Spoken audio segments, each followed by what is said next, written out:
At the Constitutional Convention in Philadelphia, the Founding Fathers tried to settle the issue of slavery.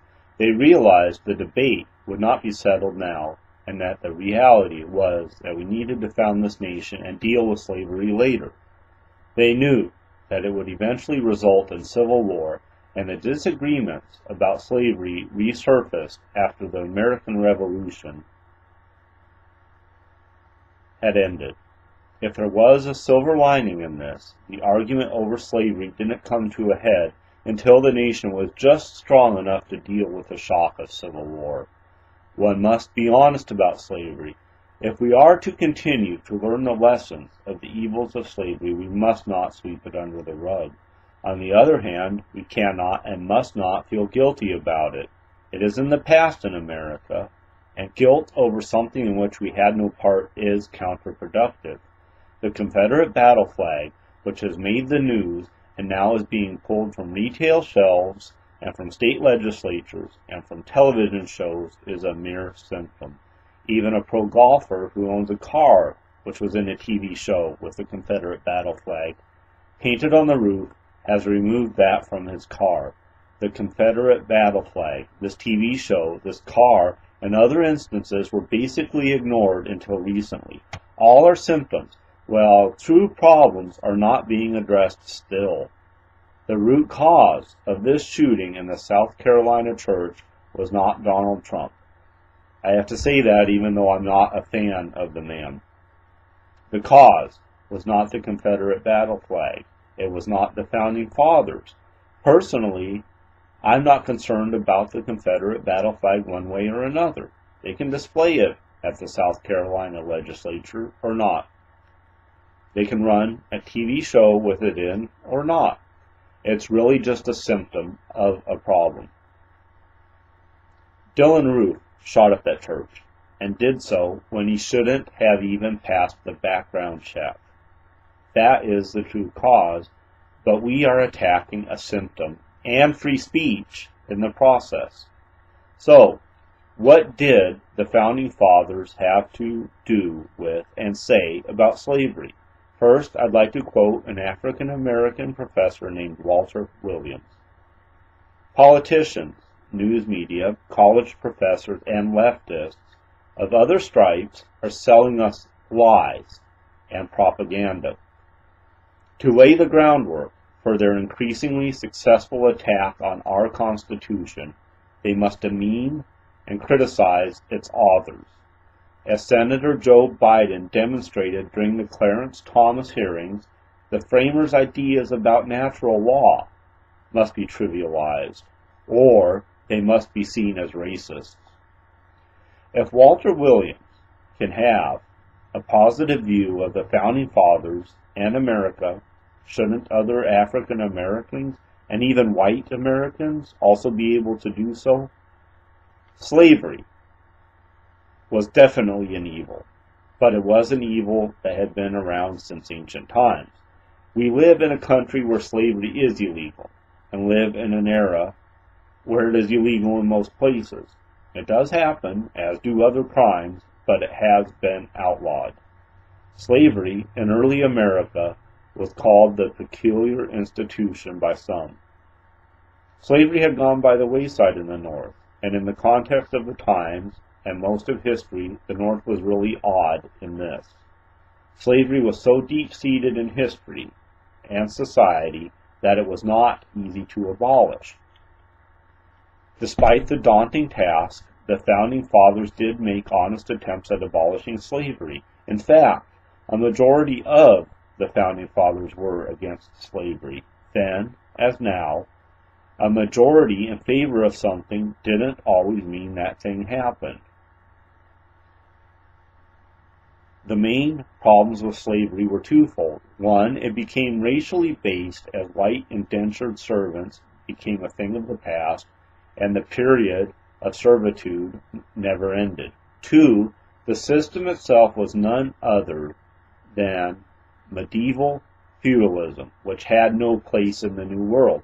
Plantation owners could hold courts leet and barren, and a slave acting against the plantation owner could be charged with petty treason instead of simple assault.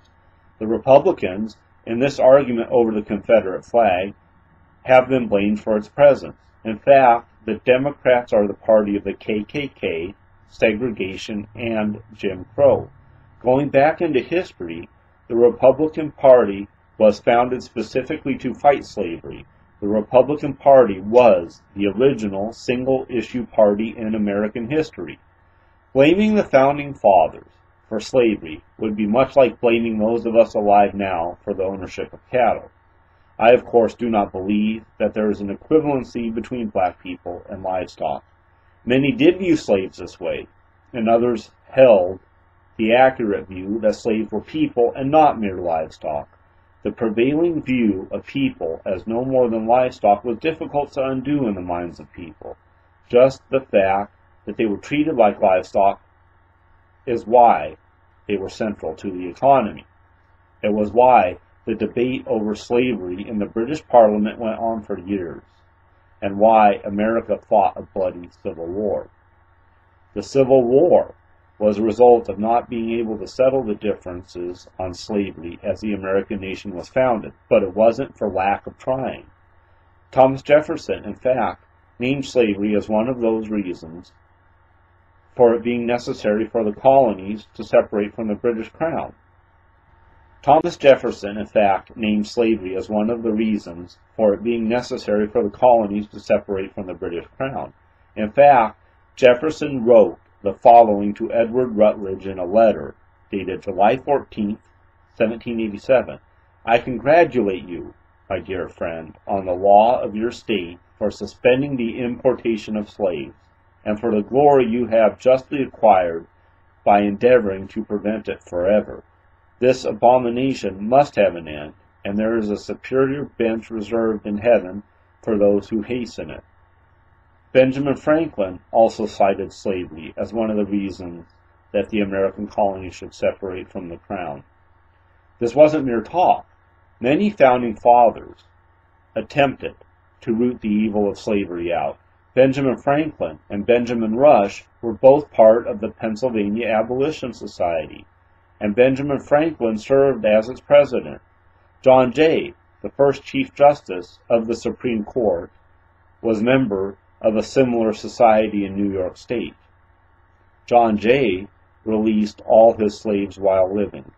In fact, John Dickinson, Caesar Rodney, William Livingston, George Washington, George Wythe, and John Randolph all released their slaves while living or in their wills. In some states, it was not easy to free slaves. Initially, Virginia was one, although they eased the requirements later. When they did, the percentage of free blacks rose. Other founding fathers opposed slavery and joined societies for the abolition of slavery. Among these people were Richard Bassett, James Madison, James Monroe, Bushrod Washington, Charles Carroll, William Few, John Marshall, Richard Stockton, and Zephaniah Swift. These people, and the societies to which they belonged, were responsible for the outlawing of slavery in Pennsylvania, Massachusetts, Connecticut, Rhode Island, New Hampshire, Vermont, New York, New Jersey, Ohio, Indiana, Illinois, Michigan, Wisconsin, and Iowa. In fact, the states of Ohio, Indiana, Illinois, Michigan, Wisconsin, and Iowa had slavery outlawed through a bill sponsored by Rufus King, who signed the Constitution. The bill was signed into law by none other than George Washington. Slavery probably would have met a similar fate in the southern states over time, but for the invention of the cotton gin by Eli Whitney. This increased the amount of cotton that could be processed, and thus the demand for slaves. This led to various compromises, including the Three-Fifths Compromise, which counted a slave as 3/5 of a person. While this has often been seen as racist, this was an attempt on the part of the North to limit the power of slave states in Congress. The southern states wanted the slaves counted for purposes of representation in Congress to increase their power in the national government. Most of the founding fathers were anti-slavery, but it was recognized that there would be no nation without slavery for the time being. It was an evil that had to be lived with. The silver lining was that all the compromises held us together as a nation until we were just strong enough to deal with the shock of civil war that finally ended the evil of slavery in America. The deaths of 400,000 young Americans show how costly the nature of compromise on matters of principle can be, but without that compromise, our great nation may never have been founded.